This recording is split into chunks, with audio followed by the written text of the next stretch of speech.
ang sinabi ni Justin Brownlee sa pagsusuot ng Meralco jersey. Calvin Abueva, bakit nga ba tinanggihan ang Gilas sa SEA Games? As of now nga mga chong, todo yung paghahandang ginagawa ng Gilas Pilipinas ni Coach Norman Black. Nag-ahabol nga sila ngayon dahil sinira ng host country yung original plan ni Coach Norman sa ating national team. Kaya naman, nag-ahabol si Coach Norman Black sa oras at mga pwedeng maging replacement players. At mukhang isa si Calvin Abueva sa tinitingnan ni Coach Norman Black. Possible na sinasuggest ito ng mga fans, pero mas malaki yung chance na inimbitahan ito ni Coach Norman Black para dumalo sa preparation ng Gilas Pilipinas this upcoming SEA Games. Pero mukhang umayaw si Calvin Abueva dahil ayon sa kanyang ipinost sa kanyang social media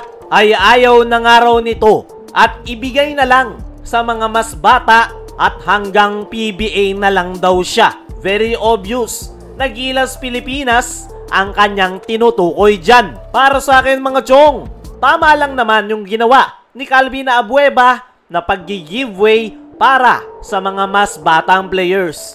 Pero kahit nagkakaedad na, si Calvin Abueva ay nandoon pa rin ang kanyang laro.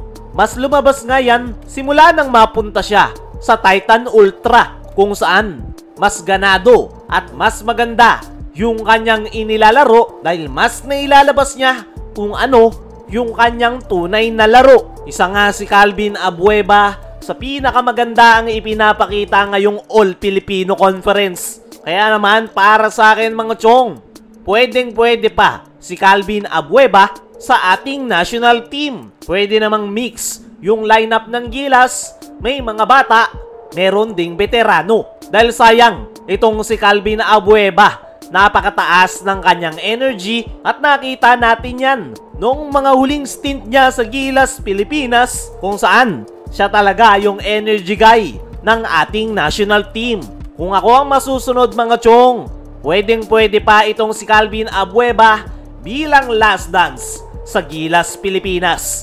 Kayang-kaya pa rin naman niyang makasabay sa mga mas bata at nagagawa niya yan sa PBA. Isa pa, hindi naman ganun kataas yung kompetisyon sa SEA Games. Kaya naman, kayang-kayang lamunin lahat yan ni Calvin Abueva dahil gaya ng sabi natin kanina, nandoon pa rin talaga ang kanyang laro. At nakikita natin yan sa Titan Ultra, kung saan bumabalik yung dating The Beast.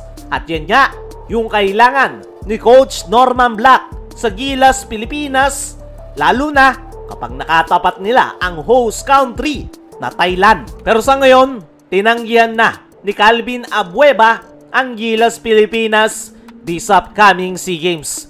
Pero who knows, tingnan natin kung magbabago ang kanyang desisyon. Dumako naman tayo dito sa kabilang balita, ang sinabi ni Justin Brownlee sa pagsusuot ng Meralco jersey. Kahapon nga mga chong ay naispatan si Justin Brownlee na dumalo na ng team practice ng Meralco Bolts. At noong tanungin patungkol dyan, ay natawa na lang si Brownlee dahil aminado nga ito, nakakaiba raw yung kanyang nararamdaman. Ang weird nga lang daw dahil dati ay Meralco Bolts ang kanyang palaging kalaban.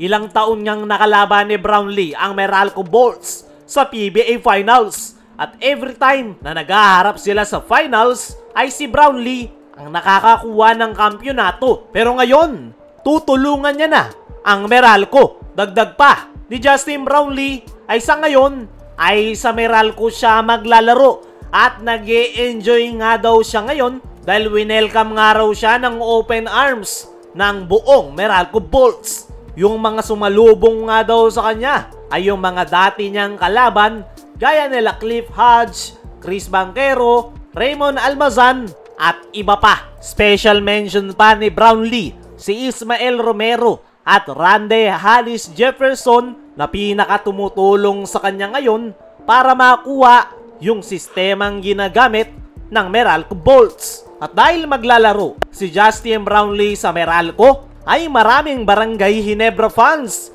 ang paniguradong aabangan yung magiging debut game ni JB sa East Asia Super League. Pero isa nga lang yung sinisiguro ni Brownlee na mananatili siyang Barangay Ginebra at nandoon pa rin ang kanyang never say die attitude. Ibig sabihin nga lang niyan mga chong, tutulungan lang ni Justin Brownlee ang Meralco sa East Asia Super League habang bakante ang kanyang schedule at kasalukuyang All-Filipino Conference sa PBA. Sa mga Barangay Ginebra fans, huwag kayong mag-alala. Sa East Asia Super League lang maglalaro si Brownlee sa Meralco. At once na magsimula na yung Import Conference sa PBA, ay sa Barangay Ginebra pa rin si Justin Brownlee. Kumbaga, pinahiram lang ng Ginebra si JB sa Meralco Bolts. Mismong si Coach Timcom na rin ang nagkumpirma na si Brownlee pa rin yung kanilang magiging import sa mga susunod na taon. Kayo mga chong, ano ang masasabi nyo sa sinabi ni Brownlee sa pagsusuot ng Meralco jersey? Ano rin yung masasabi nyo na tinanggihan ni Calvin Abueva ang Gilas Pilipinas? Comment mo lang dyan sa ibaba.